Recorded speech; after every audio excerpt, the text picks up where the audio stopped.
Aishwaryambika real estate వారి నూతన venture Vijayawada Amaravati రాజధాని కంచికచర్ల ఔటర్ రింగ్ రోడ్ సమీపంలో CRDA layout plots DTCP plots చదరపు గజం 3,900 రూపాయల నుండి 7,900 రూపాయల వరకు తాడేపల్లి వారధి నుండి 3 కిలోమీటర్లు చదరపు గజం 14,500 రూపాయలు ఇళ్ల ప్రక్కన ఇళ్ల స్థలాలు. జనావాసాల్లోకి చేరి కోతులు కొండముచ్చులు భయాందోళన సృష్టిస్తున్నాయి. దీనిపై స్థానికులు తీవ్ర అసహనం వ్యక్తం చేస్తున్నారు. ఇంటి బయటకు రావాలంటేనే జంకుతున్నారు. అసలు ఈ పరిస్థితి ఎక్కడ తలెత్తింది? అక్కడి స్థానికులు సమస్యలు ఏంటి? మున్సిపల్ ఎన్నికలు రానున్న నేపథ్యంలో ఆశావాహులు ఎలాంటి హామీలు ఇస్తున్నారు? ఇలాంటి ఆసక్తికరమైన వివరాలు ఈ స్టోరీలో తెలుసుకుందాం.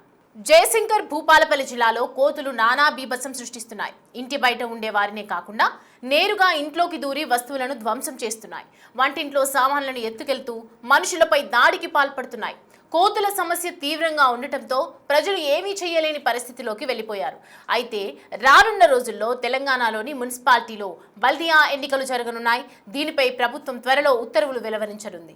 ఈ క్రమంలో మున్సిపాలిటీల్లో కార్పొరేటర్ అభ్యర్థులుగా బరిలోకి నిలవాలనుకునే ఆశావాహులు వినూత్న ప్రయత్నాలు చేస్తున్నారు. ప్రజల విశ్వాసం చొరగనేందుకు కొండముచ్చులతో కాలనీల్లో పర్యటిస్తున్నారు. జిల్లా కేంద్రంలోని 16వ వార్డు నుంచి పోటీ చేసేందుకు సిద్ధమైన మాజీ కౌన్సిలర్ దాట్ల శ్రీనివాస్ ప్రజల అభిమానం విశ్వాసం చూరగొనేందుకు తరవంతు కృషి చేస్తున్నారు. కోతుల సమస్య ప్రధానంగా ఉన్న నేపథ్యంలో స్థానికులకు కొంత ధైర్యాన్ని నింపడం కోసం కొండముచ్చును వార్డులోని పురవీధుల గుండా తిప్పుతూ ప్రచారం చేస్తున్నారు. రానున్న మున్సిపల్ ఎన్నికల్లో తనను కౌన్సిలర్గా ఎన్నుకుంటే శాశ్వతంగా కోతుల బెడద నుంచి ఉపశమనం కల్పిస్తానంటున్నారు. కోతుల సమస్య కేంద్రంగా సాగిన పంచాయతీ ఎన్నికల నేపథ్యంలో ఇదే తరహా ప్రచారాన్ని మున్సిపాలిటీల్లోనూ అమలు చేయాలని చూస్తున్నారు అభ్యర్థులు. మరి వీరి ప్రచారం హామీపై ప్రజలు ఎలా స్పందిస్తారో తెలియాలంటే ఎన్నికల ఫలితాల వరకు వేచి చూడాల్సిందే. ఈరోజు భూపాలపల్లిలోని 16వ వార్డులో కోతుల బెడద ఎక్కువ ఉన్న కారణంగా భూపాలపల్లి పట్టణంలో దాదాపు ఈ అడవి దగ్గర ఉండే సమయంలో కోతులు మరి ఇళ్లలోకి చేరి నానా బీభత్సం చేస్తుంది. మరి ఇళ్ళకి చేరి ఉన్న వస్తువులను కూడా ధ్వంసం చేసి మనుషుల మీద ఎగబడి గీకుతున్నాయి, రక్కుతున్నాయి. అందులో భాగంగా ఈ మన కోతుల బెడద తగ్గించడానికి మేము ఇప్పుడు ఈ 16వ వార్డులో మరి మా కాలనీ వాసుల ఆధ్వర్యంలో ఒక కొండెంగను తీసుకురావడం జరిగింది. ఆ కొండెంగను తీసుకొని వచ్చి మరి లైన్లకు మొత్తం తిప్పడం జరిగింది.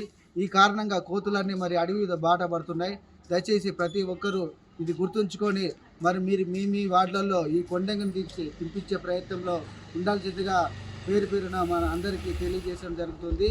ఈ కొండెంగ ద్వారా మనకు ఈ కోతుల బెడద తప్పించే ఒక మార్గంగా కనబడుతుంది. కాబట్టి దయచేసి అందరూ ఎవరికి తోచినట్టు వారు కొండంగలు తీసుకొని వచ్చి మరి కోతుల బెడదను భూపాలపల్లి పట్టణం నుంచి వెళ్ళి మరి పంపించి అడవి ప్రాంతము బాట పయనించేటట్టుగా మరి కాలనీవాసులు కానీ లీడర్లు కానీ నాయకులు కానీ ఎవరైనా మరి ఆ కొండంగలను తీసుకొని వచ్చి మరి వార్డులలో ఉన్న మరి ఈ కోతుల బెడద నుంచి తప్పించాలని పేరున మరి కాలనీవాసులకు నాయకులకు అందరికీ కోరుకోవడం జరుగుతుంది.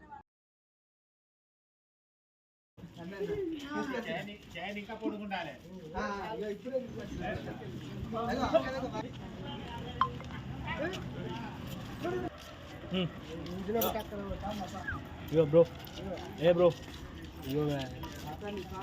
ఇద్దరు దోస్తులే